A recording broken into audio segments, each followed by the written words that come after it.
Hello बच्चों, इस video में हम बैंक रिकॉन्सिलिएशन स्टेटमेंट का केस नंबर 3 डिस्कस करेंगे। When balance as per passbook is given.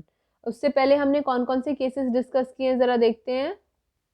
Case 1 discuss किया था, favourable balance as per cash book, जिसको कि हम debit balance as per cash book के नाम से भी जानते हैं। और इससे रिलेटेड फिर हमने कुछ क्वेश्चंस किए थे, question number 1, 2, 3, 4 and 5। Then case number 2 किया था overdraft as per cash book, जिसको कि हम unfavourable balance as per cash book के नाम से भी जानते हैं, या फिर इसको हम credit balance as per cash book के नाम से भी जानते हैं। और इससे रिलेटेड हमने कौन कौन से क्वेश्चंस किए थे, 10, 11, 12, 13, ये सारे क्वेश्चंस एनसीईआरटी वाले हैं जो हमने किए थे। अब हम बात करते हैं केस 3 की। केस 1, 2 और केस 3, 4 में क्या डिफरेंस है। केस 1 और 2 एक जैसे हैं, केस 3 और 4 एक जैसे हैं। कैसे एक जैसे हैं? क्योंकि केस 1 और 2 में हमें balance as per cash book या overdraft as per cash book दिया हुआ है, सवाल कैश बुक से शुरू हो रहा है। लेकिन केस 3 में जो है हमारा सवाल वो पासबुक से शुरू हो रहा है। मैंने शुरू में ही जब हमने एक चैप्टर शुरू किया था, मैंने आपको कहा था एक अगर आपको मेथड समझ में आ गया तो बाकी 3 मेथड्स अपने आप समझ में आ जाएंगे। तो इसमें क्वेश्चन पासबुक से शुरू होता है, हमें पासबुक का बैलेंस दिया हुआ होता है, बैलेंस एज पर पासबुक। और बैलेंस एज पर पासबुक का दूसरा नाम favourable balance as per passbook भी होता है, और इसका तीसरा नाम credit balance as per passbook भी हो सकता है। तो ये तीनों नाम नोट कर लीजिए, तीनों में से कोई भी हमें लिखा हुआ मिल सकता है। और ये जो बैलेंस एज पर पासबुक है, it is shown on the positive side, plus side में, प्लस कॉलम में इसको शो किया जाता है। Now what are the various questions that we will practise. हम बैलेंस एज पर पासबुक से रिलेटेड कौन कौन से क्वेश्चंस करेंगे। क्वेश्चन नंबर 6, क्वेश्चन नंबर 7, 8 और 9 एनसीईआरटी के। अगर आपके पास किताब नहीं हो तो ई पाठशाला से बेटा डाउनलोड करके भी आप इससे क्वेश्चंस देख सकते हो।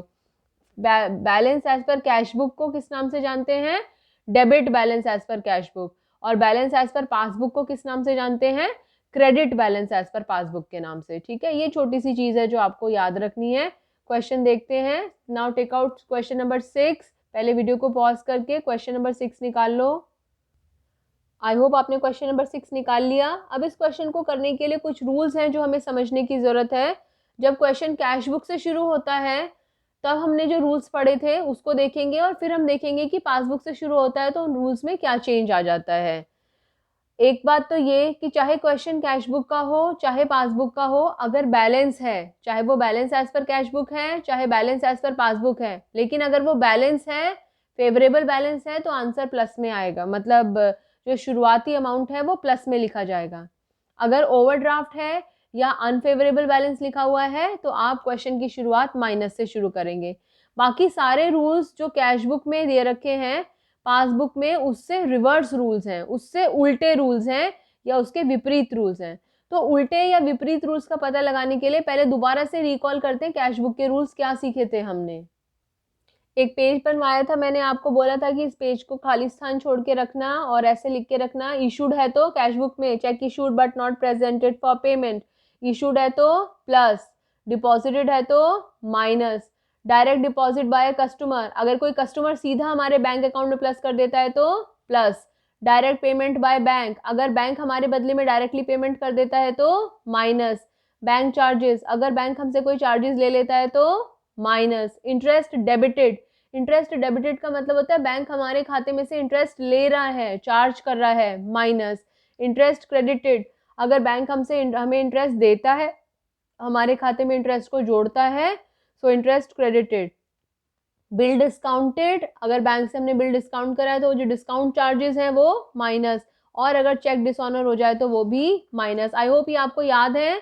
एक बार दोबारा से रिकॉल करेंगे। इशूड है तो प्लस, डिपॉजिटेड है तो minus, direct deposit by customer plus, direct payment by bank minus, जब भी पैसा जा रहा है बैंक चार्जेस, बैंक में से पैसा जा रहा है तो माइनस, इंटरेस्ट डेबिटेड पैसा चला गया माइनस, इंटरेस्ट क्रेडिटेड बैंक में पैसा आ गया प्लस, चेक डिसऑनर माइनस। तो जब जब बैंक से पैसा निकल रहा है माइनस, जब जब पैसा आ रहा है प्लस।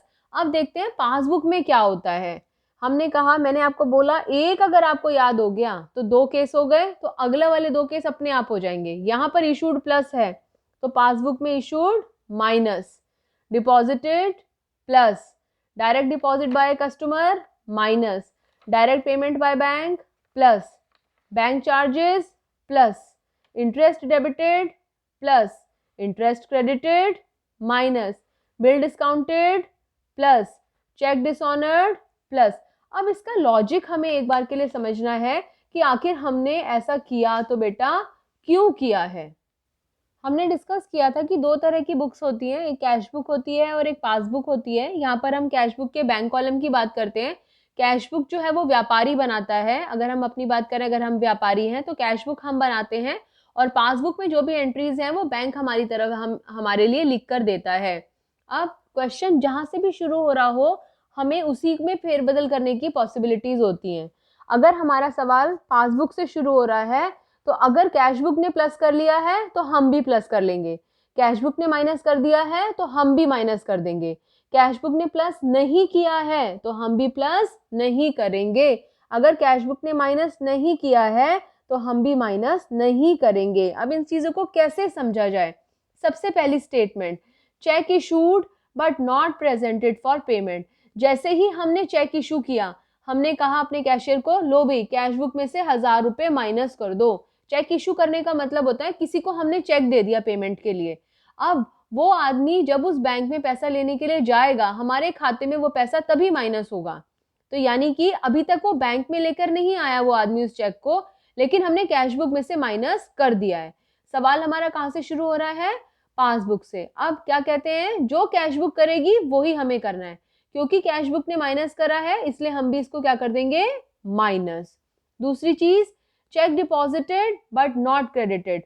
हमने अपने क्लर्क को बोला कि जाके भाई इस चेक को बैंक में जमा कराओ। उसने क्या करा, ये चेक 2000 का चेक वो बैंक में लेके गया जमा कराने के लिए और फटाफट हमने अपनी कैश बुक में लिख दिया कि 2000 रुपए आ गए। लेकिन बैंक में ये पैसा कब आएगा, जब वास्तव में ये चेक क्लियर हो जाएगा। हो सकता है हमारा क्लर्क बैंक तक पहुंचा ही ना हो, उससे पहले उसे कोई और काम आ गया, वो कहीं और चला गया, तो ऐसे में बैंक में तो गया ही नहीं है।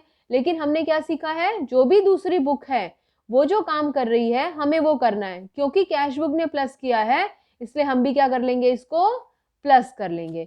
इसी की तरह डायरेक्ट डिपॉजिट बाय कस्टमर, किसी कस्टमर ने सीधा हमारे बैंक अकाउंट में पैसा जमा करा दिया 5000 रुपए। कैश बुक या पासबुक दोनों में से कहां पर पहले प्लस हुआ, पासबुक में। तो पासबुक में तो 5000 रुपए प्लस हो गए, लेकिन कैश बुक को तो नहीं पता चला, यानी कि कैश बुक में प्लस नहीं हुए हैं। हमने क्या कहा, जो कैश बुक करेगा वो हमें करना है। कैश बुक ने माइनस किया, हमने माइनस कर दिया। कैश बुक ने प्लस किया, हम भी प्लस कर लेंगे। कैश बुक ने प्लस नहीं किया तो हम भी प्लस नहीं करेंगे, इसलिए हम क्या करेंगे, डायरेक्ट डिपॉजिट बाय कस्टमर को माइनस कर देंगे। बिल्कुल इसी तरीके से direct payment by bank on behalf of the customer, अगर बैंक ने हमारे बदले में डायरेक्ट पेमेंट कर दी तो पहले पैसा कहां से माइनस होगा, कैश बुक से या पासबुक से, डेफिनेटली पासबुक से। बैंक में से 1000 रुपए चले गए क्योंकि बैंक ने हमारे बदले में कोई किस्त पे करनी थी, वो पे कर दी, पर कैश बुक ने तो माइनस नहीं किया। क्योंकि कैश बुक ने माइनस नहीं किया इसलिए हम भी माइनस नहीं करेंगे। तो क्या कर देंगे, हम इसको डायरेक्ट पेमेंट बाय बैंक को प्लस कर देंगे। ऐसे ही बैंक चार्जेस, बैंक ने कुछ चार्जेस लिए तो बैंक चार्जेस लेने के लिए भाई हमारे घर नहीं आता, वो क्या करता है, सीधा हमारे अकाउंट में से उसने 50 रुपए घटा दिए, पर कैश बुक ने तो नहीं घटाया, इसलिए हम भी क्या कर देंगे, इसको प्लस कर देंगे। कहने का मतलब क्या है, जो भी बुक से आपका सवाल शुरू हो उससे दूसरे वाली बुक जो भी कर रही है, अगर उसने जोड़ा हम भी जोड़ेंगे, चाहे गलत हो चाहे सही हो। अगर उसने घटाया हम भी घटा देंगे, अगर उसने नहीं जोड़ा तो हम भी नहीं जोड़ेंगे, अगर उसने नहीं घटाया तो हम भी नहीं घटाएंगे। ओके, तो इसे नोट कर लीजिए। अब क्वेश्चन नंबर 6 देखते हैं। Prepare a bank reconciliation statement as on December 31st. This day, the passbook of Mr. Himanshu showed a balance of rupees 7000.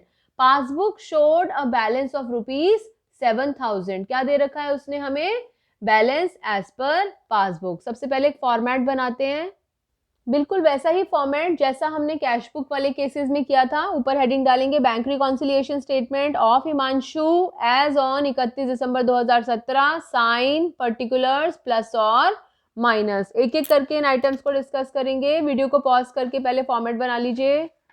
All right, सबसे पहली चीज दे रखी है बैलेंस एज पर पासबुक। बेटा बैलेंस एज पर पासबुक का दूसरा नाम credit balance as per passbook, और balance as per cash book का दूसरा नाम debit balance as per cash book. ये दो बातें याद हो गई तो सोचो पूरी बैंक रिकॉन्सिलिएशन स्टेटमेंट आ गई। अब बैलेंस चाहे का पासबुक हो चाहे क्रेडिट हो, हम कैश बुक हो, हमेशा प्लस में, तो यहाँ प्लस में 7,000 लिख दो। So balance as per passbook 7,000। First point complete हुआ। इसके बाद में अब ABCD वाले पार्ट्स पर चलते हैं। A part, cheque of ₹1,000 directly deposited by a customer. कौन सी वाली स्टेटमेंट है? Direct deposit by a customer. क्या सीखा है हमने? कैशबुक वाला सवाल होता था, डायरेक्ट डिपॉजिट बाय कस्टमर को क्या करते थे? प्लस। पासबुक वाला सवाल है, डायरेक्ट डिपॉजिट बाय कस्टमर को क्या करोगे? माइनस। 1,000 माइनस में। Very good. B part, bank has credited, underline the word credited, mister Himanshu for interest. कौन सी वाली स्टेटमेंट है? Interest credited by bank. Interest credited, cashbook वाला सवाल होता था, इंटरेस्ट क्रेडिटेड को क्या करते थे? प्लस। पासबुक वाला सवाल है, क्या करोगे इंटरेस्ट क्रेडिटेड को? माइनस। केवल एक याद रखो, उसी से उसका रिवर्स करके दूसरा करते रहो, दोनों को साथ साथ याद मत रखना, सिर्फ एक को याद रखो।